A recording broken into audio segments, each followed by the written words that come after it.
Hola a todos, mi nombre es Ignacio Acerbo y soy sector de la Cátedra de Anatomía Normal de nuestra Facultad de Ciencias Médicas. Hoy lo que vamos a ver es el segundo par craneal o nervio óptico.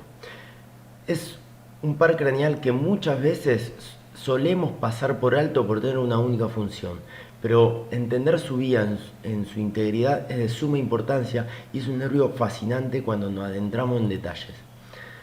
Lo que vamos a ver va a ser generalidades, una correlación principalmente a nivel de la retina, para entenderlo cómo comienza esta vía a nivel histológico, algo fisiológico. No se preocupen que es muy corto. Y después pasamos a la vía óptica, una integración y algo de anatomía aplicada. ¿Para qué nos sirve conocer el segundo par craneal en su vía óptica completa? Por parte de las características es un nervio aferente, es decir, es del sistema nervioso periférico y tiene su información de forma centrípeta. Va desde el exterior hacia el sistema nervioso central. Posee un gran trayecto de forma antero-posterior. Tiene como función algo tan simple y complejo como transmitir la información desde la retina hacia el área visual. Y es lo que denominamos un nervio sensorial o sensitivo especial. Este es un ojo, un globo ocular cortado de forma sagital. Y si hacemos una vista desde la pupila, vamos a ver lo que es un fondo de ojo. Encontramos dos grandes estructuras. La papila, por donde ingresa la arteria oftálmica y por donde se va a ir el nervio óptico, o donde va a nacer el nervio óptico, y la fobia, o esta excavación que encontramos que tiene una correlación histológica, porque si hacemos un corte a este nivel, lo que vamos a ver justamente es esto, que a nivel de los vasos, fíjense, es avascular y a su vez no tiene axones que lo atraviesan del resto de la retina. Esta porción tan simple de la retina es la que más definición y sensibilidad tiene, llena de conos. Y esto es un dibujo, un esquema de lo que es nuestra histología. Tiene varias capas, pero me interesa que recalquemos tres células. Conos y bastones que van a ser nuestro receptor, el que va a recibir este fotón o esta energía en la escala electromagnética. Una célula bipolar que va a estar en contacto con el receptor y con la célula ganglionar, que va a ser nuestra primer neurona, y la célula ganglionar que va a ser nuestra segunda neurona. Una breve diferencia entre conos y bastones en nuestros receptores. La cantidad. Los bastones están más de 10 veces que los conos, pero no tienen pigmento y no nos permiten ver colores, a diferencia de los conos que tienen 3 pigmentos. La resolución. Esto se basa en cada cuántos bastones o cada cuántos conos tenemos una célula bipolar. En caso de los bastones tenemos muchos bastones para una sola célula bipolar, y para los casos de los conos, como en la fobia, podemos llegar a tener una relación de 1 a 1. La importancia, como se saturan con la luz diurna, no nos sirve de día y nos importa en la visión nocturna, pero los conos hacen el trabajo inverso. La sensibilidad a la luz y la densidad en cantidad en la fobia. Muy bien.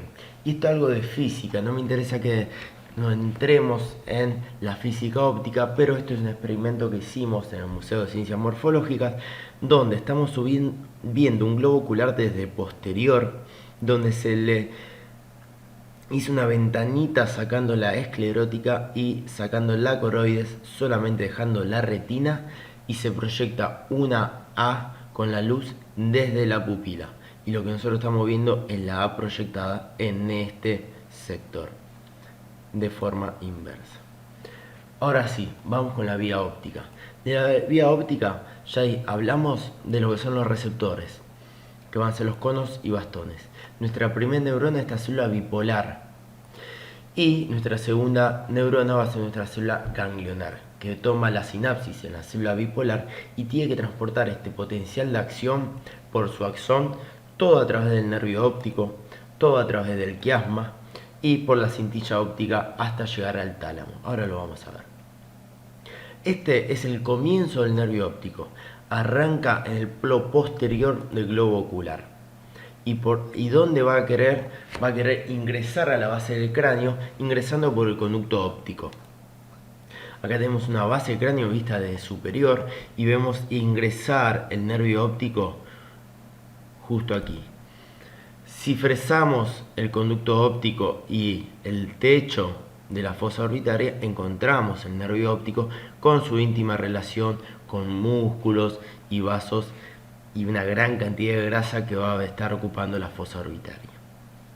Bien, seguimos con la vía óptica. Ya hablamos del nervio saliendo del polo posterior del globo ocular. A los globos oculares, por cuestiones prácticas, se la dividen en dos mitades. Una mitad nasal, porque acá estaría proyectada nuestra nariz, y una mitad temporal, porque de este lado estaría proyectado el hueso temporal. Pero a su vez tenemos dos campos, tenemos un campo visual temporal y un campo visual nasal. Como vimos la física óptica, podemos decir que el campo temporal se proyecta en la retina nasal y el campo nasal se proyecta en la retina temporal. Si a esto le hacemos un zoom, ¿qué vamos a encontrar? La misma división, pero vamos a encontrar que dentro del nervio óptico tenemos una separación de lo que es la retina nasal de lo que es la retina temporal. La retina nasal, que proyectaba el campo temporal, es el que se cruza formándome el quiasma óptico con la retina nasal contralateral. Entonces, nervio óptico, quiasma óptico, cintilla óptica. El quiasma óptico está formado solamente por la porción de nervio óptico que lleva información de la retina nasal, es decir, del campo temporal. Si hacemos un corte coronal a este nivel, en lo que es un cráneo entero, lo que vamos a encontrar es esto. Esta imagen la van a ver muy seguida. ¿Por qué? Porque es el seno cavernoso, este es el hueso esfenoides con sus senos, esta es la hipófisis y este es nuestro quiasma óptico. Está por encima de la hipófisis, por encima del seno cavernoso. Y estos son el tercer, cuarto, parte del quinto y sexto par craneal con la arteria carótida interna. Háganse amigos del seno cavernoso. El seno cavernoso es ese amigo que nos va a hacer aprobar finales, parciales.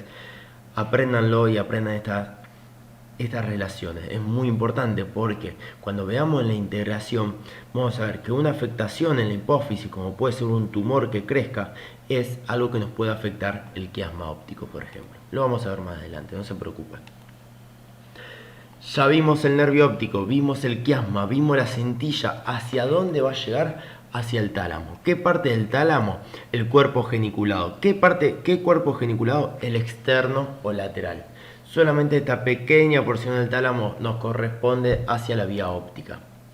¿Y qué va a hacer el tálamo? Como todo lo que hace en la mayoría de las vías, una radiación talámica. ¿Hacia dónde? Hacia posterior, porque tenemos que llegar a los labios de la cisura calcarina en el lóbulo occipital.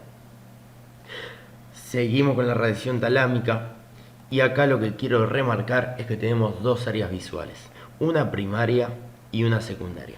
La primaria es la que recibe la información y la secundaria es la que la interpreta, es la que nos permite entender qué es lo que estamos viendo.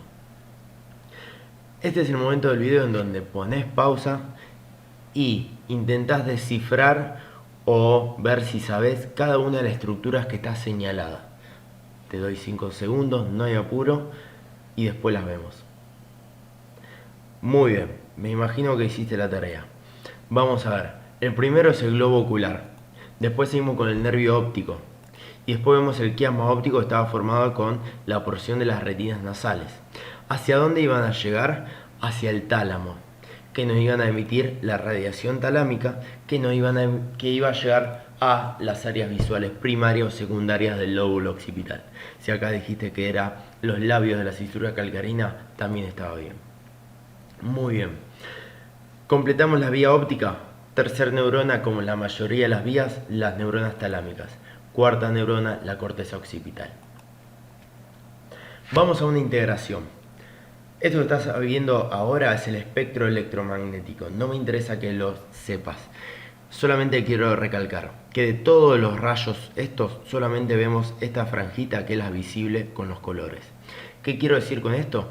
Que no solo esta franja visible es la que ingresa hacia la retina. También ingresan, por ejemplo, los rayos ultravioleta. Por eso es tan importante que los lentes de sol, que nos dilatan la pupila por oscurecernos, es importante que tengan un filtro UV para no lastimar la retina.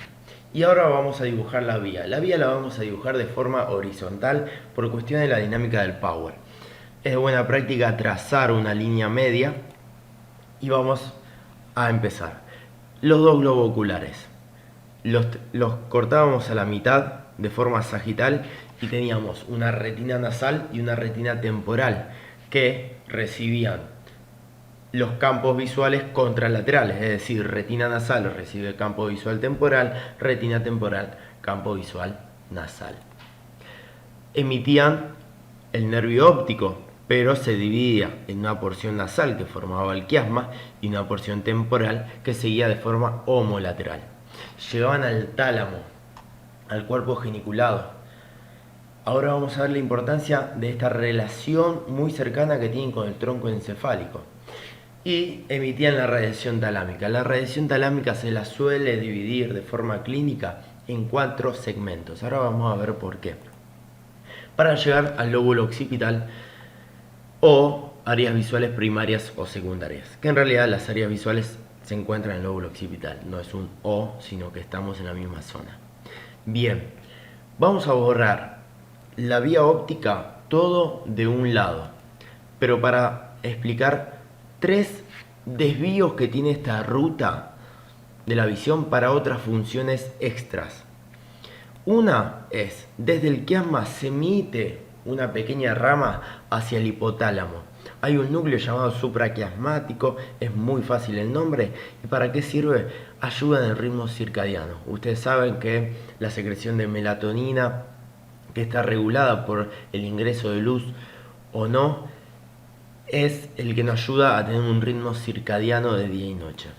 Después, ¿por qué mencionaba lo del tronco encefálico? El cuerpo geniculado lateral emite una pequeña rama hacia la región pretectal. No me interesa que sepan el nombre, sepan que es a nivel del mesencéfalo. ¿Qué tenemos ahí? Tenemos el núcleo del tercer par craneal y es el que nos va a regular el reflejo fotomotor, que es el que hace que se achique o se agrande la pupila, el que produzca midriasis o miosis. Y un último escape, que es desde el lóbulo occipital se emite una ramita hacia el área ocular frontal, que en realidad debería ser una flecha que llegue hasta el lado frontal, pero por razones prácticas no lo hice, que nos sirve para la coordinación y cambios en la fijación. Ustedes saben que la visión es un acto sumamente complejo. Nosotros para leer tenemos que pasar de una palabra hacia otra, es decir, tenemos centímetros, milímetros de diferencia, y esa visión tan coordenada y sutil tiene que ser ampliamente regulada, y una de las partes es el área ocular frontal. Por último, vamos a aplicar para qué aprendemos todo este lío de la vía óptica en la parte anatómica. Vamos a hacer de cuenta que tenemos cortes en esta ruta y vamos a ver qué problemas nos va a traer el paciente. Primer corte, tenemos una afectación en el nervio óptico, apenas sale del globo ocular, en el polo posterior. ¿Cómo va a ver el paciente? No va a ver de un ojo. ¿Por qué? Porque tanto la retina nasal como la retina temporal no puede emitir la información de ese lado. Pero ahora vamos a ver otro ejemplo. Un corte a nivel del quiasma, como el tumor de hipófisis que mencioné anteriormente. ¿Qué problema va a tener? Ahí, ¿qué es lo que están viendo? No vemos desde el campo temporal. Ambos ojos tienen bloqueado el campo temporal que se proyectaba en nuestra retina nasal. Vamos a ver otro ejemplo. Tenemos un corte antes de llegar al tálamo.